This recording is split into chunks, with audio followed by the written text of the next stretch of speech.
Y este Salmo 5 nos dice Juan Calvino, en la introducción al Salmo 5, dice: David en el exilio, habiendo sufrido mucho y esperando sufrir todavía más por parte de los adoradores que estaban alrededor de Saúl, dirige su oración a Dios. Después se consuela al pensar que el Señor tiene siempre el aborrecimiento a los malos y que favorece a los buenos. Cantemos el Salmo 5. Escucha, Jehová, mis palabras, entiende mi meditación. Oye la voz de mi clamor, oh tú mi Rey y tu Dios mío, te oraré pío. Oh Dios, me abraza al alma oído, al alma me presentaré, ante ti esperaré, pues no eres Dios que se ha placido del mal impío. El malo no habrá habitado, junto a ti tampoco estarán, insensatos ante tu faz, hasta lo sumo has odiado, quien mal ha obrado. Destruirás tú por completo al que mentira hablará. El Señor abominará a todo hombre que es sangriento y fraudulento. Mas en tu gran misericordia yo en tu casa entraré, y entonces adoraré hacia tu templo sacrosanto con temor santo. Guíame, Jehová, en tu justicia, por causa de aquellos que son mis enemigos a traición. Enderezante la faz mía, tu santa vía, pues rectitud no hay en su boca, maldad hay dentro de su ser. Sepulcro su garganta es, aunque ellos den con su lengua muchas lisonjas. Asola a los que sean caídos, por sus consejos, oh gran Dios, y por su mucha rebelión. Échalos pues a ti contrarios, se han revelado. Y los que en ti son esperando, se alegrarán y por jamás. Jubilarán, los cubrirás, y se estarán en ti alegrando, tu nombre amando. Porque, oh Jehová, Dios de clemencia, al justo tú bendecirás, cual escudo lo cercarás, de tu buena providencia, benevolencia. Gracias le damos a nuestro amado Dios. Bueno, amados, en Cristo Jesús, hemos concluido la reunión de oración. Ahora vamos al estudio de la confesión de fe. Sabemos que este es un día de oración y un día también de estudio de nuestra querida Confesión de Fe Bautista de 1689. Hoy estudiaremos el párrafo 10, que dirá el capítulo 10, párrafo 1. Y el capítulo 10, párrafo 1, habla acerca del llamamiento eficaz. El llamamiento eficaz. Le voy a invitar que abra su escritura en Romanos, capítulo 8, verso 28. Romanos 8, 28 y 29.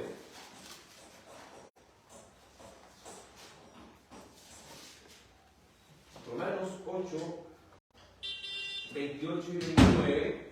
Estudiaremos el párrafo 1 del capítulo 10 de la Confesión sobre el llamamiento eficaz. Romanos 8, 28. Doy lectura en el nombre de Cristo Jesús. Amén. Y sabemos que a los que aman a Dios, todas las cosas le ayudan a bien. Esto es, a los que conforme su propósito son llamados. Porque a los que antes conoció, también los predestinó para que fuesen hechos conforme a la imagen de su Hijo, para que Él sea el primogénito entre muchos hermanos. Y a los que predestinó, a estos también llamó. Y a los que llamó, a estos también justificó. Y a los que justificó, a estos también glorificó. Oremos. Dios Padre y Santo, agradecemos el poder estar, Señor, en este día, gozándonos, Señor, en la reunión de oración, en el cántico, Señor, de tus salmos, y también, Señor, en la enseñanza y el estudio de la confesión de fe. Te ruego, Señor, que podamos tener una fe sólida, basada, Señor, en la palabra de Dios. Sabemos que la fe confesional no tiene la última palabra. Tampoco, Señor, es la regla definitiva de fe. Pero sí creemos, Señor, que es una gran ayuda cuando ella está afirmada en la palabra de Dios. Es una gran ayuda porque podemos, Señor, sistematizar las cosas que tú nos has enseñado por medio de la palabra de Dios y hacerla de una manera, Señor, más comprensible aún para cada uno de nosotros. Permítanos, Señor, perseverar en la doctrina apostólica, en la doctrina, Señor, de la palabra de Dios. Permítanos, Señor, con corazón humilde, acercarnos a este estudio. En el nombre de Jesús, amén y amén. Amén. Hemos llegado al capítulo 10 de la confesión de fe, llamado el llamamiento eficaz. El llamamiento eficaz. Y el párrafo 1, el cual estudiaremos hoy, dice así: a aquellos a quienes Dios ha predestinado para vida, tiene a bien en su tiempo señalado y aceptado llamar eficazmente por su palabra y espíritu, así sacándolos del estado de pecado y muerte en que están por naturaleza y llevándolos a la gracia y a la salvación por Jesucristo, iluminando de modo espiritual y salvador sus mentes, a fin de que comprendan las cosas de Dios, quitándoles el corazón de piedra y dándoles un corazón de carne, renovando sus voluntades y por su poder omnipotente, induciéndoles a lo bueno y llevándoles eficazmente a Jesucristo. Pero de modo que van con total libertad, habiendo recibido por la gracia de Dios la disposición para hacerlo. El llamamiento eficaz está estrechamente relacionado con las 5 doctrinas de la gracia. Y dentro de las doctrinas de la gracia conocemos, ¿cierto?, lo que se entiende por la gracia irresistible. La gracia irresistible. Cuando hablamos de la gracia irresistible, hablamos de la capacidad que tiene Dios para llamarnos a este camino, para elegirnos, para llamarnos, para también llevarnos a este camino y después en el final de los tiempos glorificarnos, es decir, perfeccionar.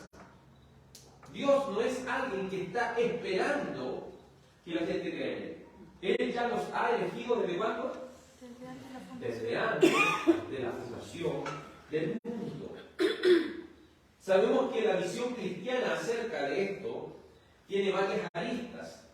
Y una de las visiones que existen es el pelagianismo, semipelagianismo y agustinianismo. Si hablamos de esto, siempre son palabras enredadas que no siempre van a quedar en la mente, pero sí es bueno dar una pincelada de esto. Estas doctrinas muchas veces se le coloca el nombre del hermano y estudioso, ¿cierto?, que realizó esto de acuerdo a la Escritura. Por ejemplo, Pelagio era un hombre de la antigüedad que según su estudio llegó a la conclusión de que cuando Adán y Eva pecaron, ellos no perdieron la capacidad de servir a Dios. ¿Eso es cierto? ¿El hombre perdió la capacidad o no la perdió la capacidad de servir a Dios? Perdió la capacidad, ¿cierto? No tiene la capacidad. Entonces el pelagiano dice que si un niño usted lo educa bien, no necesita necesariamente de la gracia de Dios. Mire lo que dice. No necesariamente necesita de Cristo. Necesita educarlo bien. Porque un niño lo que lo corrompe es el entorno. ¿Es así? ¿El entorno corrompe al niño? No, es lo que hay en su corazón. Porque ¿de dónde viene el pecado? De nuestros corazones. Entonces, el pelagianismo es algo que creo que no tiene nada de bíblico, porque el hombre sí perdió la capacidad, por algo se escondió Adán después quería pecar. El semi-pelagianismo, o también conocido como arminianismo, ellos dicen que el hombre, si bien ha sido afectada su capacidad para venir a Cristo, Dios le ha dado la capacidad al hombre de elegir servirle o no servirle. ¿Es así? ¿El hombre tiene una pequeña capacidad de cooperar para la salvación? No tiene la capacidad, ¿cierto? Hemos entendido la depravación total que hay en el hombre y de lo que dice la Escritura en Romanos capítulo 3, versículo 10. ¿Hay algún justo? No hay ningún justo, ¿cierto? ¿Hay alguien que entienda? No. ¿Hay alguien que busque a Dios? No. Entonces Dios mira desde los cielos, y como también dice el Salmo 14, no ve a ningún justo, no ve ni siquiera a alguien que lo busque. Entonces entendemos que si no hay quien busque a Dios, no hay ninguna persona justa, es decir, perfecta y recta, el hombre está en una total incapacidad. A eso se le conoce agustinianismo, porque Agustín de Hipona, un cristiano por ahí del año 380, 400, estudiando las Escrituras entendió que la salvación es de Jehová, que la salvación es de Dios, y es Dios quien se la otorga a quien Él quiera y haya predestinado. Y cuando le otorga esta salvación, por medio del Espíritu Santo y la palabra, le capacita para que esta persona voluntariamente, no obligadamente, voluntariamente tenga vida y venga a Cristo. Porque el Espíritu Santo quiere dar a los hombres y a la mujer vida. Le da esa capacidad de necesitar las cosas de Dios. Pero la gente que está en el mundo está muerta espiritualmente. Por eso ellos no tienen la necesidad ni la capacidad de poder servir a Dios. Por eso que nosotros obliguemos a las personas a servir a Dios, eso es una total locura. Que nosotros le digamos a las personas que se porten bien para que entren al cielo, eso es una aberración. La única manera que podamos entrar al cielo es por la justicia de ¿quién? Por la justicia de Jesucristo, ¿cierto? Porque ¿quién es el que hizo la cosa de manera perfecta? Jesucristo. Entonces, por la fe, la justicia de Jesucristo ahora es nuestra. Por la fe la recibimos. Y también por fe, Él recibió todo. Confiamos en que esto fue y es así. Entonces, entendiendo a grandes rasgos lo que esto significa, entendemos que la salvación es bajo la voluntad del hombre o la voluntad de Dios. La voluntad de Dios. Por eso decimos que la salvación es bajo la voluntad soberana de Dios. Dios soberanamente elige a aquellos que han de ser salvos por la gracia de Dios. No existe algo así como la gracia cooperante, es decir, el hombre pone el 1% y Dios pone el 99%. No existe eso, porque el hombre ni siquiera tiene el 1% de capacidad. El hombre no tiene la capacidad. No tiene ninguna capacidad porque está muerto. Puede vivir, ¿cierto? Físicamente está vivo, pero no está muerto para venir a Cristo. Está muerto para entender las cosas de Dios. Pero cuando viene el Espíritu Santo al corazón del hombre, ¿qué hace el Espíritu Santo? Le va colocando esa necesidad de estar en la comunión de los santos. Le va colocando esa necesidad de orar, esa necesidad de aprender más de la palabra de Dios, esa necesidad de estar en la comunión. Entonces, en ese sentido, se va desarrollando lo que es el llamamiento eficaz. Llamamiento, ¿cierto? Es cuando uno, por medio de las palabras, atrae a alguien, ¿cierto? Eso es llamar. Uno llama por medio de palabras y viene ¿quién? Aquello a quien se está llamando. Es así. Cuando usted llama a su hijo, lo llama por su nombre y ellos ¿qué hacen? Viene. Pero eficaz. ¿Por qué se le agrega la palabra? No se le llama solamente la doctrina del llamamiento, sino que se le llama la doctrina del llamamiento eficaz. Es porque es un llamamiento efectivo. O sea, usted cuando llama a su hijo, hay veces que su hijo viene o siempre o no. Hay veces que usted lo llama y decida a la primera vez viene al tiro, y a la segunda, y a la tercera, cuarta, y a veces tiene que usted gritar y ahí viene. Eso no es un llamamiento eficaz, si lo podemos decir en un sentido. El llamamiento eficaz es que Dios llama a alguien y ese alguien viene inmediatamente. No se resiste, por eso hablamos que está asociado con la gracia irresistible. Eso lo vemos en la Sagrada Escritura, cuando el Señor llega donde Mateo. Mateo está en el banco de los tribunos, está cobrando impuestos, y el Señor, ¿qué le dice a Mateo? ¿Hoy quiere ir conmigo? Le dice así, ¿o no? Dice, ven y sigue. ¿Y qué hace Mateo? E inmediatamente, porque Mateo escribe, y él como estaba ahí, que dice, e inmediatamente dejó el banco de los tribunos y siguió a Cristo. Eso es gracia irresistible, eso es llamamiento eficaz, 100% de efectividad. Dios llama, ese bien. Pero cuando Dios hace el llamamiento general, cuando hace el llamamiento general, ¿sabe lo que sucede? Hay personas que dicen, Señor, déjame ir a enterrar a mi padre. Señor, déjame hacer esto primero. Eso es el llamamiento general. Porque Dios está abiertamente haciendo el llamado. Pero cuando hace el llamamiento eficaz, Mateo ven, Mateo viene. Está el hijo de Zebedeo pescando, ¿cierto? Está Jacobo y Juan, están pescando. Están con las redes, están con su padre. Jesús llega y le dice, hijo de Zebedeo, ven, dejen su red y vengan, sigan.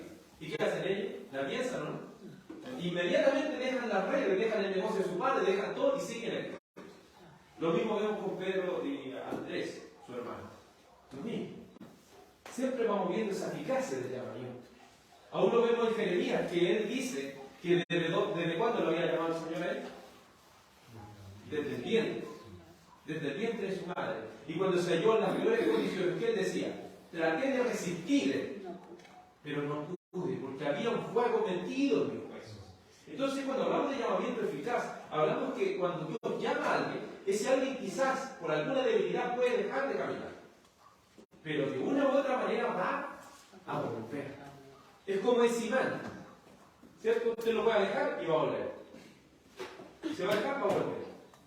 Porque es un monergismo. Mono significa uno, gismo trabajar. Entonces Dios es solitariamente quien trabaja para nuestra salvación. No es un sinergismo, no es que Dios diga, cooperemos los dos juntos para que sigamos el camino. Dios no le dice al hombre, hombre, coopera conmigo para que tú seas salvo, ¿no? Ven. Por eso cuando hacemos el llamado en la predicación, en el evangelismo, ¿cómo es? Vengan, ¿cierto? Arrepiéntanse. No es una sugerencia, ¿se fija? ¿Y quiénes van a venir? Los que han sido escogidos. ¿Y quiénes no van a venir? Los que no han sido escogidos. Es así. Y los que no han sido escogidos, ¿por qué no vienen? Porque no tienen la capacidad. Y en su responsabilidad tampoco quieren. Y ni les interesa también. Entonces eso es importante considerar. Desglosemos lo que es la confesión de fe.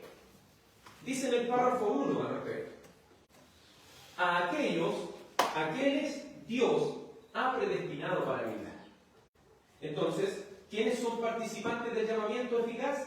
A quienes Dios, ¿qué hizo? Predestina para vida. Dios predestina para vida a aquellos que han de ser salvos. Veamos lo que dice Romanos 8:28, lo leímos. Y sabemos que a los que aman a Dios, todas las cosas le ayudan a Él. Esto es a los que conforme sus propósitos son llamados. Detengámonos aquí por un momento. Esto es aplicable para decirle a una persona que está en dificultad, así, hermanos, si todas las cosas no ayudan para bien. Aquí está hablando, en su contexto está hablando de la salvación. ¿Entiendes? Todo coopera para bien en el sentido de la salvación. No es como que nosotros vamos a ver una persona que está padeciendo un problema y digamos, no, todas las cosas ayudan para bien. Así como que, ¿entiendes? No, el enfoque está en la salvación, el enfoque, el contexto está en la salvación. Entonces todas las cosas que van sucediendo en nuestra vida van cooperando. Porque dice la versión, y la otra versión dice, todas las cosas cooperan para bien, cooperan para que uno venga al pie de Cristo. Como Él puede ir generando y moviendo todas las cosas en la vida, Él va moviendo todas las cosas para que podamos venir a Él. Mueve situaciones, pone personas, hace todo un mundo para que nosotros vengamos a Él. Entonces, por eso vemos que la salvación es un monergismo. Dice así, y sabemos que los que aman a Dios, todas las cosas le ayudan bien, esto es, a los que conforme su propósito son llamados. ¿De quién es el propósito? ¿De las personas o de Dios? De Dios. Ellos son llamados por el propósito de Dios. Porque los que antes conoció también los predestinó para que fuesen hechos conforme a la imagen de su Hijo. Es decir, cuando Él los predestina desde antes de la fundación del mundo, los predestina con un trabajo. Y ese trabajo que Él va a hacer en ellos, que ellos sean como ¿qué? Como su Hijo. Entonces, Dios está haciendo un trabajo muy grande en nosotros. No le está diciendo que usted sea como el hermano tanto. Dios está trabajando para que usted sea como ¿quién? Como Cristo. Entonces esta obra de redención viene de parte de Dios. Viene de parte de Dios. Y dice la confesión, a aquellos a quienes Dios, es decir, ¿quién elige? Dios. ¿Quién trae a las personas? Dios. A quienes Dios ha predestinado para vida. Veamos lo que dice Segunda de Tesalonicenses 2:3. Segunda de Tesalonicenses, capítulo 2, versículo 13, dice así, a aquellos a quienes Dios ha predestinado para vida. Dice Segunda de Tesalonicenses, capítulo 2, verso 13. Pero nosotros debemos dar siempre gracias a ¿quién? Gracias a Dios respecto a vosotros, hermanos amados por el Señor, de que Dios os haya escogido desde el principio para salvación mediante la santificación por el Espíritu y la fe en la verdad. Entonces, esta elección que Dios hace es eficaz, ¿o no? Sí. Y es eficaz porque dice Dios lo ha escogido desde el principio. ¿Para qué? ¿Para qué lo ha escogido desde el principio? ¿Sí lee el texto? Para la salvación. ¿Me fijas? Dios les ha escogido desde el principio para salvación. ¿Y para quiénes? ¿A quiénes le darle gracias? A Dios. Por eso dice, damos gracias a Dios con respecto a vosotros. De que Dios os haya escogido desde el principio. ¿Para qué cosa? Para salvación. Entonces no es como que una persona viene a Cristo, después se va, sale de Cristo, después viene, está en Cristo, murió en el último momento, se fue, dejó las cosas de Cristo. No. Dios les ha llamado. Dios le ha llamado, le ha escogido desde el principio para salvación. ¿Y qué utiliza? ¿Qué medio utiliza? El Espíritu Santo. Porque mediante la santificación por el Espíritu y la fe en la verdad. Entonces, santificar es limpiar, es purificar, es sacar algo sucio y ahora volverlo en algo limpio, en algo puro, en algo acepto delante de los ojos de Dios. Entonces, la obra del Espíritu Santo de nosotros es muy importante dentro de lo que es el llamamiento eficaz, porque es lo que nos transforma, nos pasa de muerte a ¿qué cosa? A vida. De muerte a vida. Entonces, Dios escogió desde el principio a las personas para salvación. ¿Y esto cuándo lo hizo? Antes de la fundación. Por eso dice desde el principio, desde el inicio. Entonces, la Biblia como parte, Génesis 1:1 como parte, en el principio. Entonces, ¿qué quiere decir? Que el Señor se le salió de control a Adán y Eva, que Él no sabía que iba a pasar eso, no. Porque antes que desde el principio el Señor ya había escogido a aquellos que han de ser salvos. Sigue diciéndonos la confesión. Tiene bien a su tiempo señalado y aceptado. ¿Qué quiere decir la confesión esto? Que Dios elija a las personas a nuestro tiempo o al tiempo de Él. Al tiempo de Él. Aquí nosotros debemos ser súper cuidadosos. Por mucho que nosotros queramos que nuestra familia esté aquí, no es a nuestro tiempo. Nosotros podemos obligarlo, pero no es a nuestro tiempo. ¿Es al tiempo de quién? De Dios. Primero, Dios es quien los elige y Dios es quien los llama a su tiempo. ¿Cuál es nuestro deber y nuestra responsabilidad? Orar por ellos, hablarles, pero no obligarles. Porque quien los trae es el Espíritu Santo. Y usted podría obligarlo. Podría obligar a algún pariente a estar aquí, pero eso no va a servir de nada. No va a servir absolutamente nada. Porque eso puede que a la persona le haga más daño. Que le haga más daño que algo que verdaderamente le ayude. Miren lo que dice San Juan 3:8. San Juan, capítulo 3,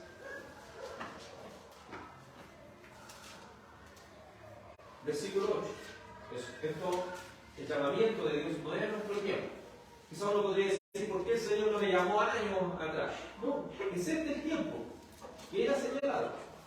¿Por qué? Porque dice San Juan, capítulo 3, versículo 8, el viento sopla de donde quiere y oye sus sonidos, mas ni sabe de dónde viene ni a dónde va. Así es todo aquel que es nacido de Espíritu. Entonces, aquel que experimenta el nuevo nacimiento no es porque alguien le ponga la mano en la cabeza y le dice recibe el Espíritu. No, no es así. Dice, el viento sopla donde quiere y va donde quiere. Así es todo aquel que es nacido del Espíritu. Es decir, usted no puede forzar al Espíritu Santo para que venga sobre una persona. Y usted dirá, pero los apóstoles lo hacían, sí. Pero lo hacían para confirmar lo que se estaba iniciando en ese momento. El Espíritu Santo ya está. Nosotros necesitamos que venga, porque el Espíritu Santo está. ¿Se fija cuál era la promesa? Que vendría el Espíritu Santo. No que vendría y se iba. Vendría. ¿Y qué va a hacer? Va a convencer. Entonces, ¿de quién es el trabajo de convencer? Del Espíritu Santo.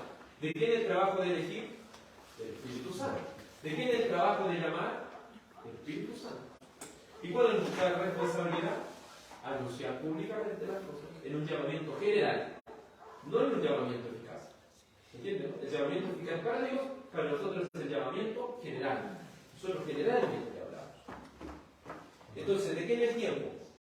¿Quién elige a las personas a su tiempo? El Señor. El Señor. Y siempre se han oído testimonios de personas, de madre o padres que han orado por su hijo hasta el día de la muerte. Y quizás sus padres nunca vieron que sus hijos sirvieron al Señor. Pero después de su muerte, comenzaron a servirle. ¿Me entiende? Porque no era nuestro tiempo. Es al tiempo de Dios. Por eso usted nunca deje de orar por sus hijos. Nunca deje de orar por aquel familiar que está alejado de la casa de Dios. Nunca deje de orar por él. Porque el Señor a su debido tiempo los va a traer al camino. Luego dice, tiene bien a su tiempo señalado y aceptado llamar eficazmente. Entonces, ¿qué hace Dios? Llama con un 100% de efectividad. Pero aquí es donde viene la pregunta, ¿y por qué muchas personas vienen a la iglesia y después se van? El Señor lo dice claro, muchos son los llamados y pocos los escogidos. Entonces ella está hablando de los llamados en un sentido general. Generalmente se llama a muchos, pero los escogidos son pocos. ¿Y quién escoge? Dios. Dios. Y el Espíritu Santo, ¿cierto?, es el que va transformando esa vida y la pasa de muerte a vida. Veamos lo que dice la Escritura en Romanos 1:6. Romanos 1:6. Sobre el llamamiento eficaz. Romanos 1:6.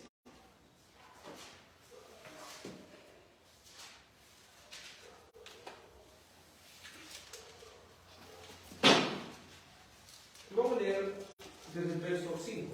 Romanos 1:5 dice, y por qué recibimos la gracia y el apostolado por la obediencia a la fe en todas las naciones por amor de su nombre, entre las cuales estáis vosotros llamados, también vosotros, llamados a ser ¿de quién? De Jesucristo. Nótese el verbo ser. Dice, nuevamente, llamados a ser de Jesucristo. El verbo ser es un verbo que está siendo enérgico, ¿no? Por eso se le llama llamamiento eficaz. Ustedes han venido a ser de Jesucristo. Eso es llamamiento eficaz. Ustedes ahora ya no se pertenecen a sí mismos. ¿A quién le pertenecen? A Jesucristo. Por eso este llamamiento es eficaz, porque ya no nos pertenecemos nosotros mismos. Ahora le pertenecemos a quién? Dios. Antes nosotros hacíamos lo que queríamos en la carne, pero ahora hacemos las cosas según Cristo, según lo que Él quiere hacer de nosotros. Entonces el llamamiento es eficaz. Sí, ahora ustedes han sido llamados a ser ¿de quién? De Cristo. El verbo ser es un verbo enérgico. Dice, ustedes eficazmente han sido llamados a pertenecer. Son pertenencia de quién? Cristo. De Cristo para salvación. Llamamiento eficaz. Llamar eficazmente. ¿Y qué medios utiliza Dios para llamar eficazmente a las personas? ¿Un sueño? ¿Una visión? ¿Un hermano que le habló? La palabra. El que no es llamado por la palabra de Dios no ha sido llamado a la verdad. Nunca olvidemos eso. Si aquí no vamos a ser llamados por sensaciones, y me da tristeza hoy en día que el misticismo, lo místico, y cuando hablamos de algo místico hablamos de sentires, hablamos cierto de sensaciones, de que yo tuve una visión, y eso es lo místico, ¿me entiendes? Lo místico ha suplantado, intenta suplantar la palabra de Dios. Aquí no es lo místico lo que llama, no, que yo soñé que usted iba a venir, no, la palabra lo llamó, ¿me entiendes, no? ¿Cuál es la diferencia del místico? No, que yo tuve un sueño, yo animé, lloré, y no sé, pelé mi rodilla orando para que usted esté aquí. No. ¿De quién es el trabajo de llamar eficazmente de Dios? ¿Y por quién son llamados ellos? Por la palabra. ¿Son llamados por los milagros? No, son llamados por la palabra. ¿Y por quién? Por el Espíritu Santo. Porque ¿quién es la palabra sin el Espíritu Santo? El Espíritu Santo es poder. Podemos decir que un vehículo no se mueve si no tiene benzina. Así tampoco la palabra se va a mover sin el Espíritu Santo. Y el Espíritu Santo, ¿qué hace? Da la claridad a la palabra. Le da poder a la palabra. Pero cuando hablamos de poder, no estamos hablando de ese poder para mover esa montaña, y esas montañas se moverán. No. El poder de transformar, ¿qué cosa? Vidas. Si esto no es un poder para andar sanando enfermos y que se levanten los enfermos, no, el poder del Espíritu Santo está para transformar a una persona que está muerta, a una persona que no cree en la cosa de Dios, a una persona que no tiene la capacidad de venir a Él. Ese es el poder. Por eso el apóstol Pablo dice que yo les he hablado a ustedes no solo con palabras, sino con demostración de poder en el Espíritu Santo. Hablar con poder no significa gritar. Hablar con poder significa que el Espíritu Santo, por medio de la Sagrada Escritura, convence a las personas, y esas personas eficazmente vienen a Él y nunca más se pueden separar de Él. Nunca más se pueden separar de Dios. Entonces, ¿qué medio utiliza Dios? La palabra. ¿Y a quién? Al Espíritu Santo. Por eso se dice, lámpara es a mis pies tu palabra, y lumbrera a mi camino. Una lámpara para que alumbre, ¿qué necesita? La lámpara de la antigüedad, aceite. ¿Cierto? Podemos tener la lámpara, pero si no tenemos aceite. Podemos tener una Biblia puesta en el Salmo 91 y que la haga amarilla, pero si no hay Espíritu Santo que me haga y me ilumine para entender la Sagrada Escritura, no me sirve de absolutamente nada. Es un libro. Pero el Espíritu Santo es el que le da vida a la palabra y le da poder para transformar vidas. Miren lo que dice la palabra del Señor en mismo Romanos, pero en el verso 16. Romanos 1, 16. Dice así: porque no me avergüenzo del Evangelio, porque es poder de Dios. ¿Para qué? Para sanación. Dice sanación. Dice para milagro. No dice. Porque el poder de Dios para salvación a todo aquel que cree. ¿Y qué es lo que uno cree? ¿A qué cree? A la palabra, ¿cierto? Dice a todo aquel que cree, al judío primeramente y también el griego, porque, aquí está, en el Evangelio la justicia de Dios se revela por fe y para fe, como está escrito, más el justo vivirá por fe. Entonces, el poder está en la palabra, por medio del Espíritu Santo. Porque el Evangelio, ¿qué es lo que es? La palabra. ¿Entiendes? Y el Evangelio son palabras. Pero son palabras que tienen poder de transformar y cambiar personas. Por eso el poder no es gritar, el poder no es saltar ni llorar.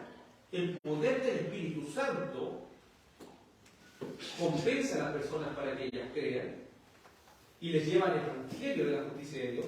¿Y qué hace? Le revela. Revelar, cuando nos habla la palabra de Dios de revelar, nos habla de que Él nos da la claridad para que podamos ver.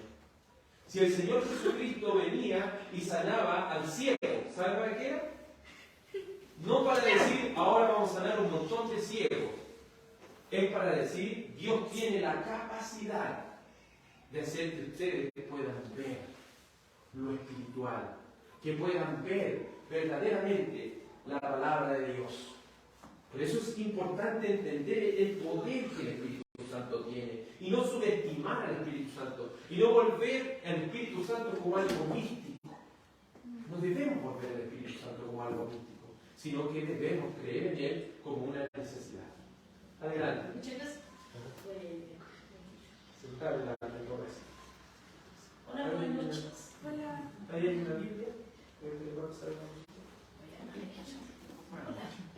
Entonces, amados, veamos lo que dice la Sagrada Escritura en 2 de Corintios capítulo 3. 2 de Corintios capítulo 3, dice así la palabra del Señor.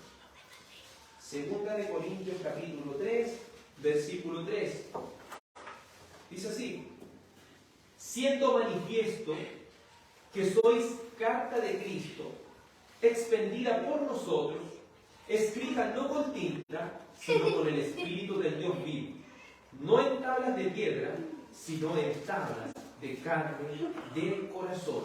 Y tal confianza tenemos mediante Cristo para con Dios. ¿Qué hace el Espíritu Santo? ¿Dónde escribe la palabra? En el corazón. En el corazón. Nosotros no necesitamos que la palabra esté en papel o esté en piedra. Necesitamos que la palabra de Dios esté en nuestro corazón. Eso es el poder. El poder de que la palabra de Dios cambie mi vida, transforme mi alma, me lleve a los pies de ¿quién? A los pies de Cristo. Porque Cristo no está para robarnos nuestro dinero. Cristo está para transformar nuestra vida. Está para transformar nuestro corazón. Está para llevarnos a los pies de Jesús, para que hallemos en Él esperanza de salvación. Entonces, para que Dios llame a alguien al Evangelio, lo lleve a la salvación, ¿qué necesitamos? La palabra. ¿Y a quién? ¿A cuál de las tres personas de la Trinidad? Al Espíritu Santo.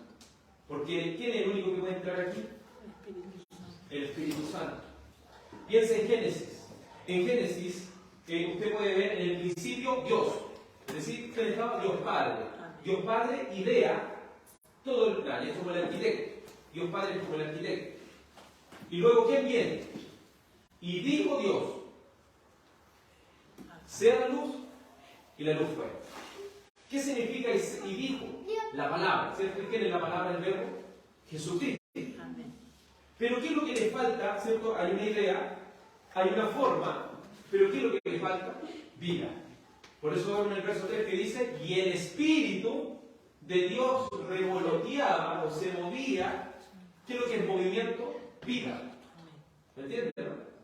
Entonces, el Padre idea, el Hijo forma y el Espíritu Santo da vida.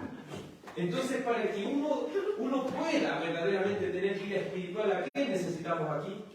Al Espíritu Santo. Porque así como Él dio vida al principio, puede darme vida para creer en Jesús, Puede darme vida para aferrarme a la palabra de Dios. Puede darme vida para venir a los pies de Cristo y hallar esperanza de salvación solamente en Él. Sigue diciendo la confesión de fe.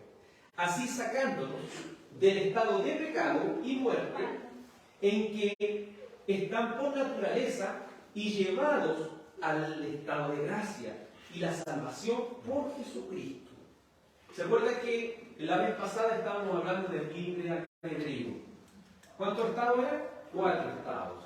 Estado de inocencia, estado de pecado, estado de gracia y estado de gloria. Todos nosotros, Adán y Eva, ¿en qué estado estaban? Inocencia. ¿Se acuerdan? Ellos andaban desnudos y no se avergonzaban. Ellos eran inocentes. Pero cuando pecan, ya entra la maldad. Y en el estado de pecado ya no tenemos comunión con Dios porque como seres humanos, ¿qué tendemos a hacer? A huir de Dios, a escondernos de Dios. Pero el llamamiento eficaz hace el puente. El llamamiento eficaz provoca que pasemos de un estado de pecado a un estado de gracia. Y en ese estado de gracia anhelamos las cosas de Dios. Pero a la vez somos débiles. Porque puede reconocer uno aquí que es perfecto. ¿Quién de nosotros es perfecto? Nadie. ¿Solo quién? Solo Cristo. Solo Cristo es perfecto. Entonces el llamamiento eficaz lo que hace es pasarnos de un estado de oscuridad a un estado de luz. Con la vida a un estado de gloria donde seremos perfeccionados y nunca más le fallaremos a Dios y nunca más pecaremos contra Él y nunca más tendremos que llorar por nuestro pecado.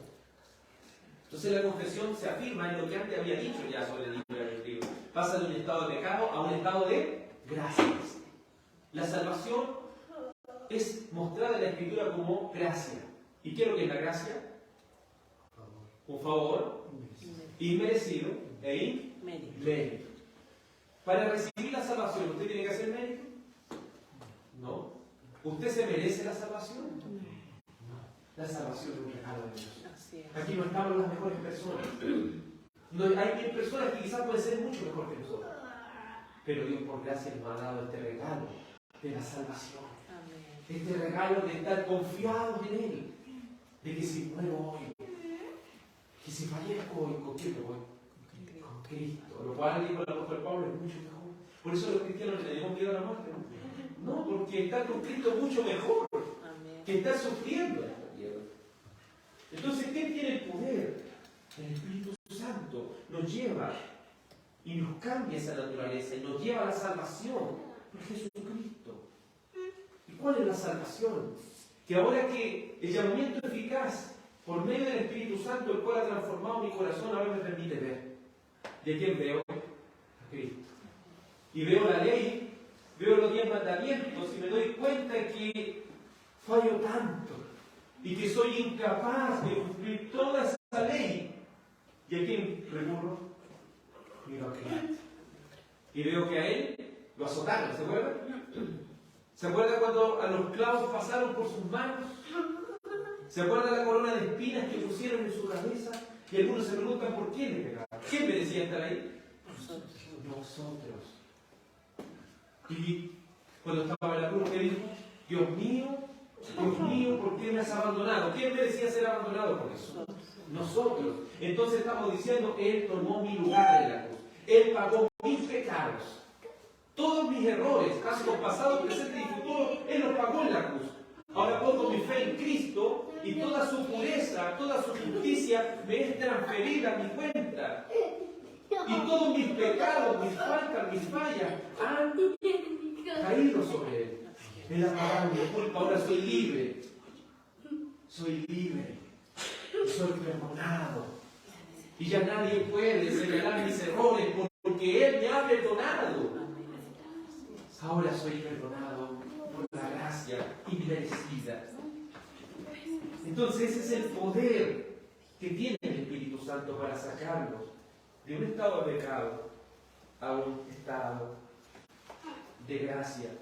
Veamos lo que dice la Escritura en 1 Corintios 1:9.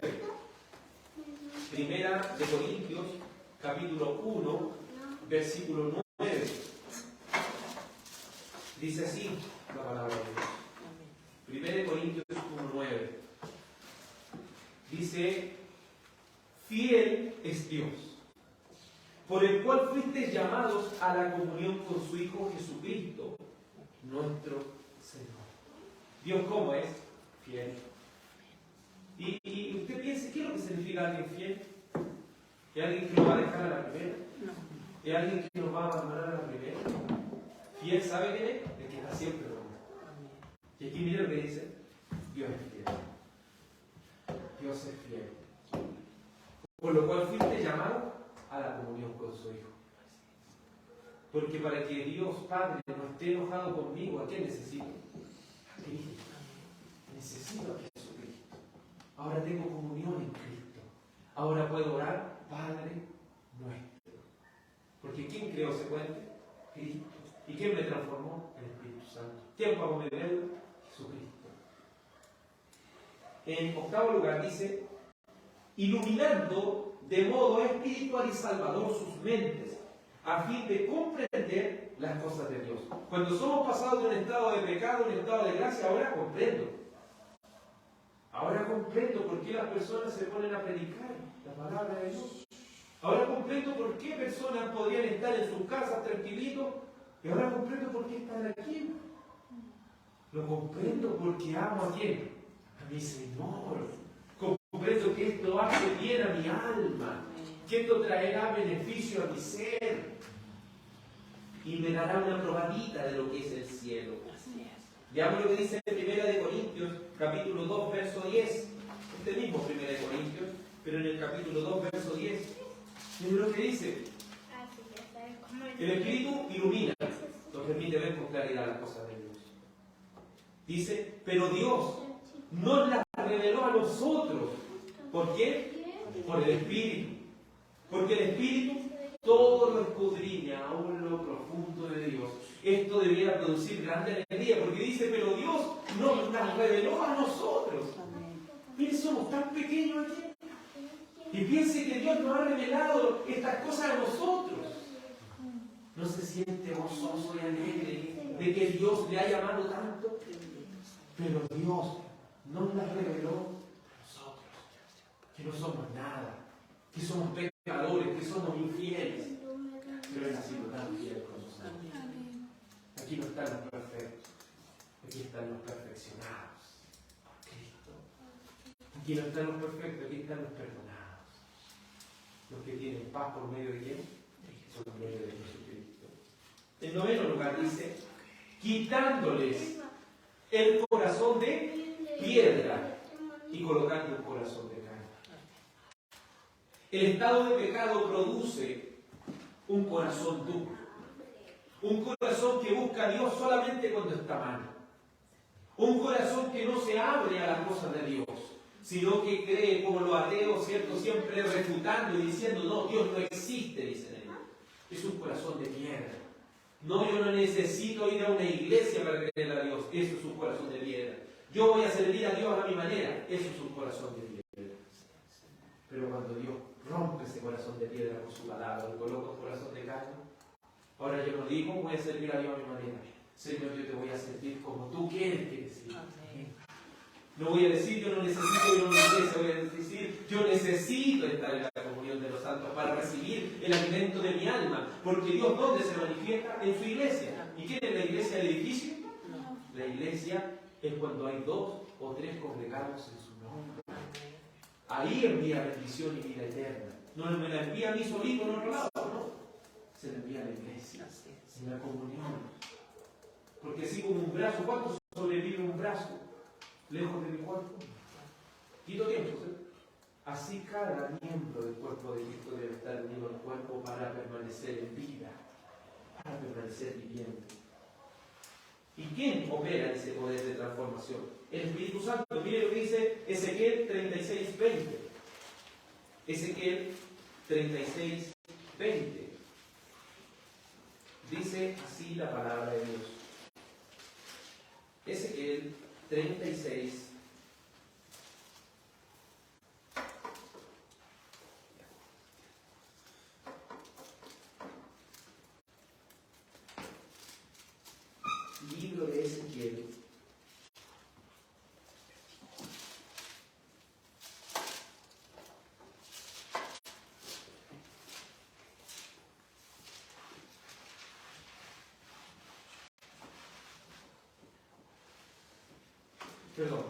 Ezequiel 36, 26.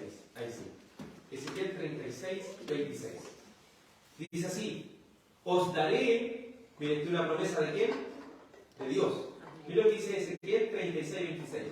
Os daré corazón nuevo y pondré espíritu nuevo dentro de vosotros y quitaré de vuestra carne el corazón de piedra y os daré un corazón de carne y pondré dentro de vosotros mi espíritu y haré que andéis en mis estatutos y guardéis mis preceptos y los pongáis en obra. ¿Cuál es la promesa de Dios? Les voy a dar un corazón nuevecito. Amén.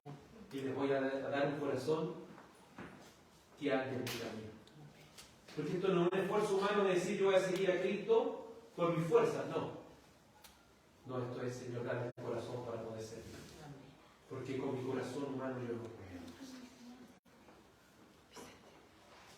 Luego dice, renovando sus voluntades y por su poder omnipotente, induciéndoles a lo que es bueno y llevándoles eficazmente a Jesucristo. Dios produce un efecto muy hermoso en nosotros. Porque ¿sabe lo que hace Dios? Renueva nuestra voluntad. Y no estamos obligados sirviendo a Cristo, sino que ahora lo hacemos de corazón. Porque ¿quién cambió nuestra voluntad? Dios. Es quien cambió nuestra voluntad. Como dice la Escritura, Él ha puesto tanto el querer como el hacer por su buena voluntad. ¿Cuál debería ser nuestra oración? Señor, cambia mi corazón. Señor, pon tu voluntad en mí. Pon tu deseo en mí. Por último, dice, pero de modo que van con total libertad, habiendo recibido por la gracia de Dios la disposición para hacerlo. Cuando hemos sido transformados, ahora tenemos la total libertad de acercarnos confiadamente a Cristo. Y ahora no lo hacemos por obligación, lo hacemos porque Él tocó mi corazón. Lo hacemos porque Él me llevó al lugar más hermoso, que es a sus pies. El lugar más seguro donde podemos estar. En la comunión, en uno con el otro. Dios no viola nuestra voluntad. Dios nos permite estar voluntariamente sirviendo. Él no nos encadena aquí. Él nos tiene aquí por amor. Él nos tiene aquí porque le amamos. En conclusión, este párrafo 1 nos enseña la salvación. ¿Quién la da? Dios. El único que me puede dar la salvación es Dios. En segundo lugar, ¿quién elige a las personas mediante la fundación del mundo? ¿Quién la elige?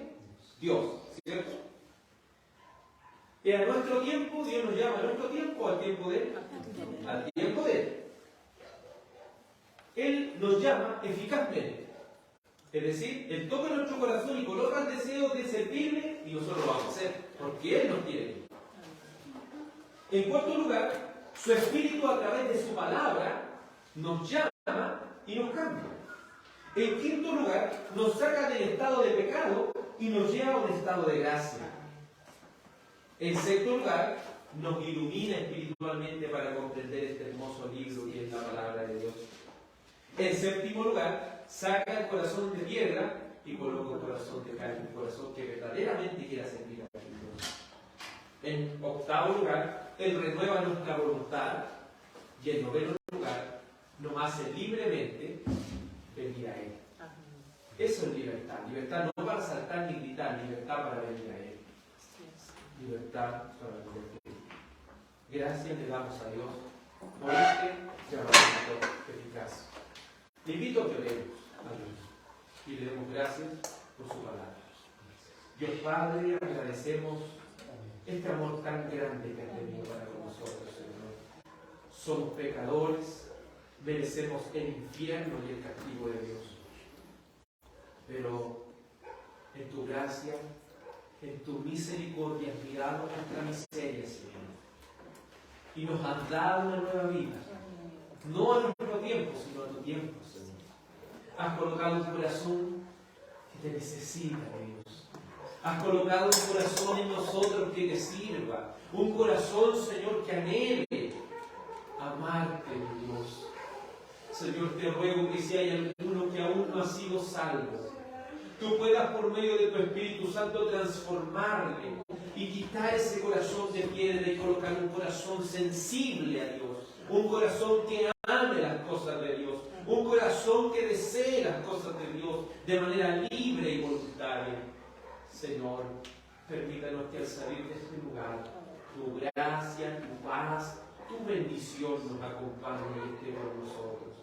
Gracias damos a Dios por tu Hijo amado, Padre Jesucristo. Amén y amén. Que el Señor, nuestro gran Dios, les bendiga y les guarde. Y tengan una